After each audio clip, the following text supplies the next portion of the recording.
Men have returned to the hunt.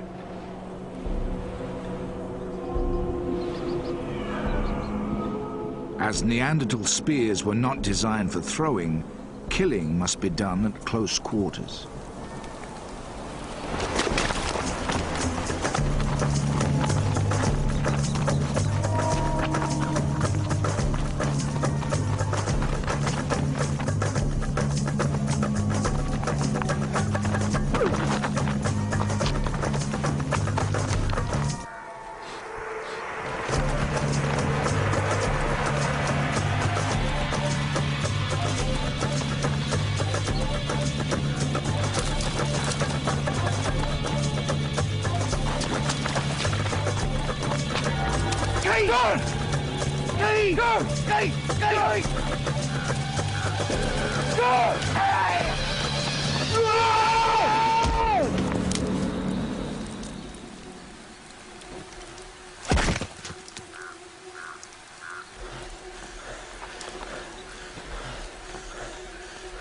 Driving the deer over a cliff makes it less likely that the men will injure themselves.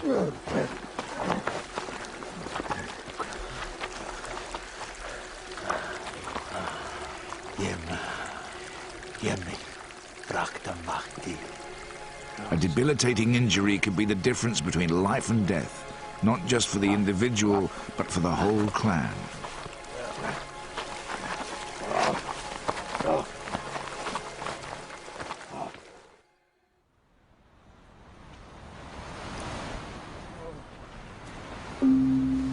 All that remains is to carry the kill the 6 miles back to the cave.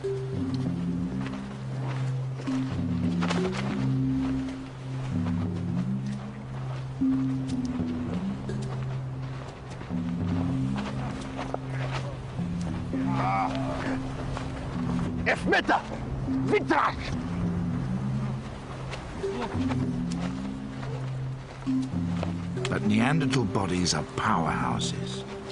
They've evolved to take this kind of strain.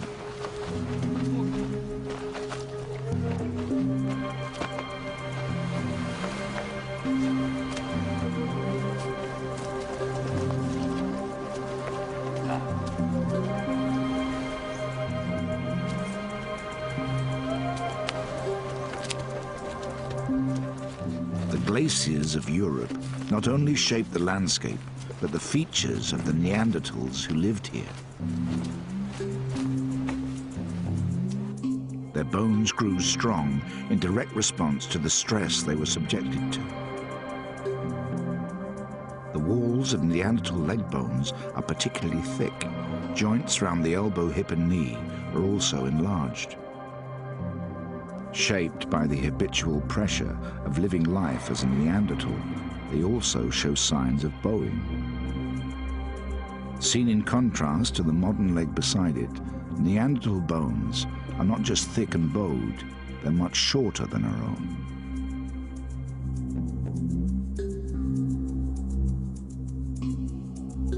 Short, heavy bodies reduce the skin's surface area, helping to maintain a high body temperature. Even their noses evolved to cope with the extreme cold weather.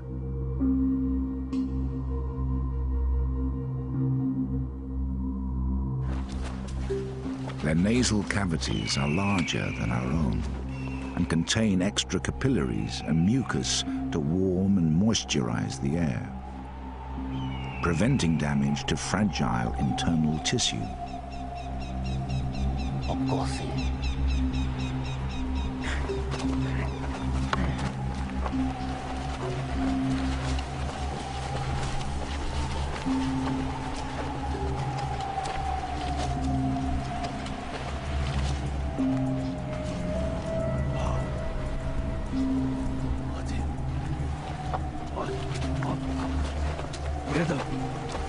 This combination of features makes Neanderthals the first human species specifically adapted to a cold climate.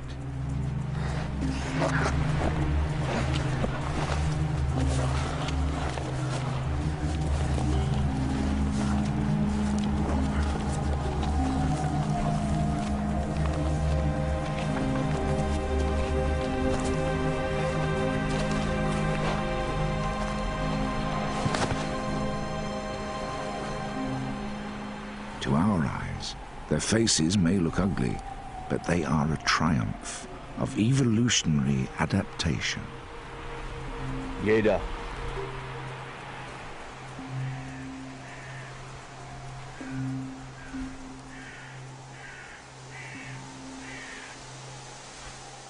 Now, the Neanderthals face a threat for which evolution has not prepared them.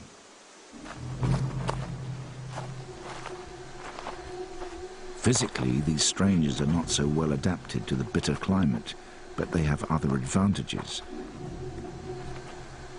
They've evolved new ways of living together and new ways of thinking. They are Homo sapiens, known in Europe as the Cro-Magnons. They're distantly related to the Neanderthals.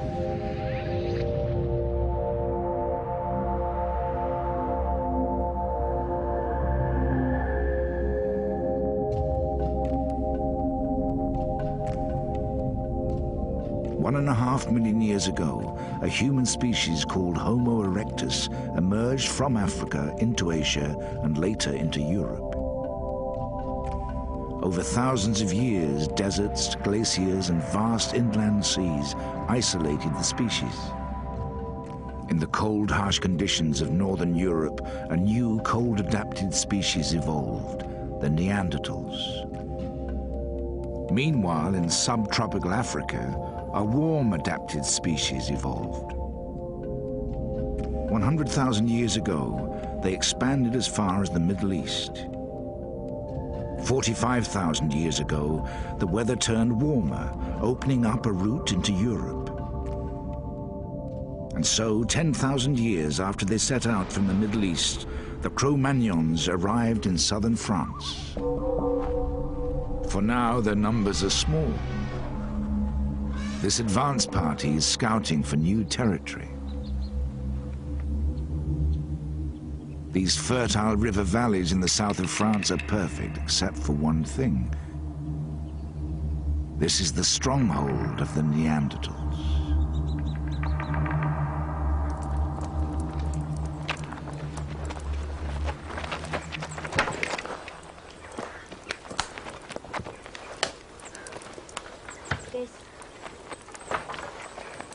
The fresh kill is a welcome sight.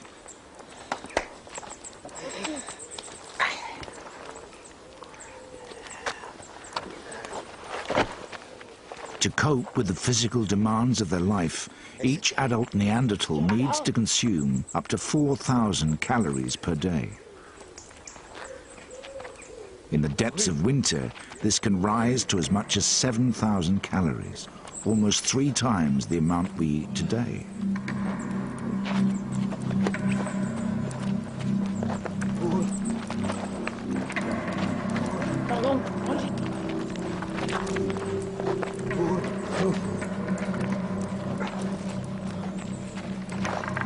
As he makes the first incision, the eldest brother stakes his claim. An adept butcher, he uses a razor-sharp flint to slice through the deer's belly.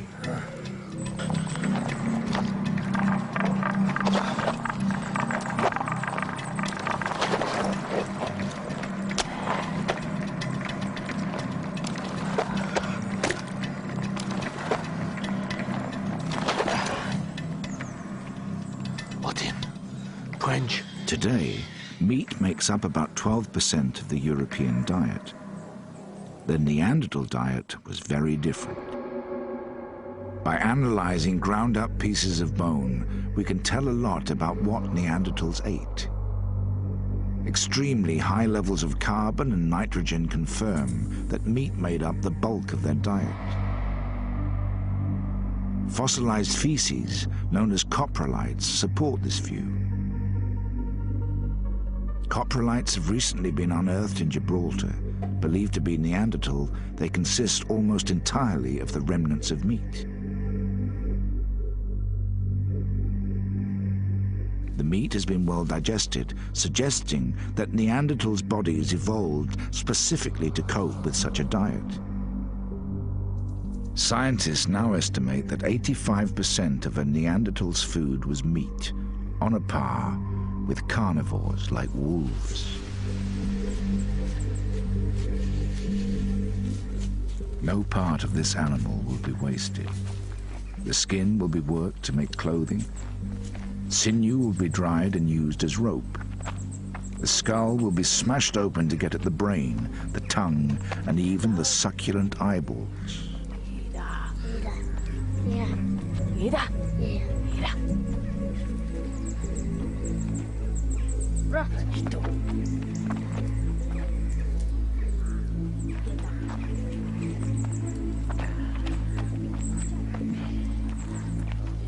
The old man is hungry.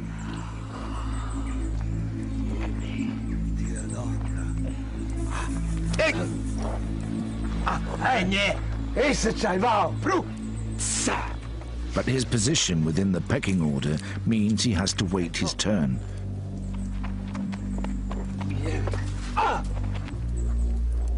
Meanwhile, the youngest member of the clan has learned that it pays to be an opportunist.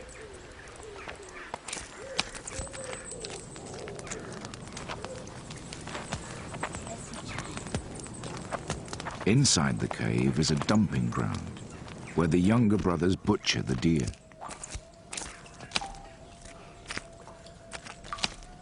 They break its neck and sever its limbs.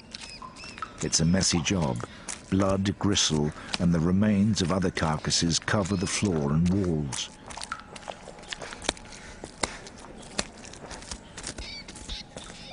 But better to do it here than outside, where the smell of fresh meat could attract predators.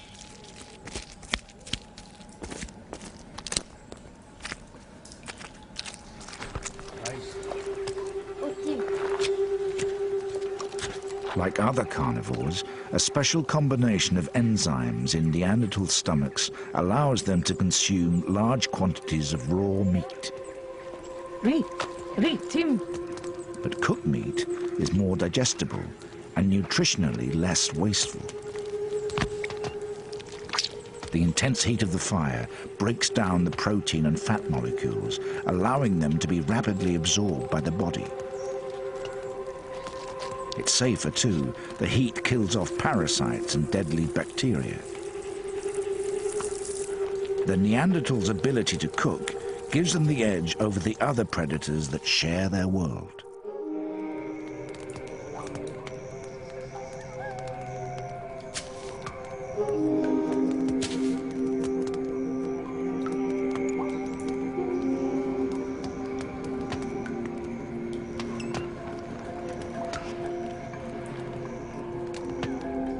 Grooming is the glue that bonds the clan together. It's a form of communication, demonstrating loyalty, affection, and trust.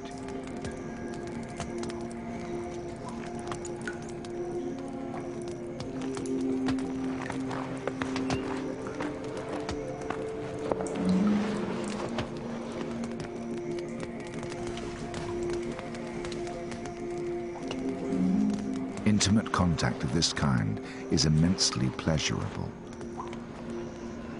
The clan can spend up to 4 hours a day relaxing under each other's touch.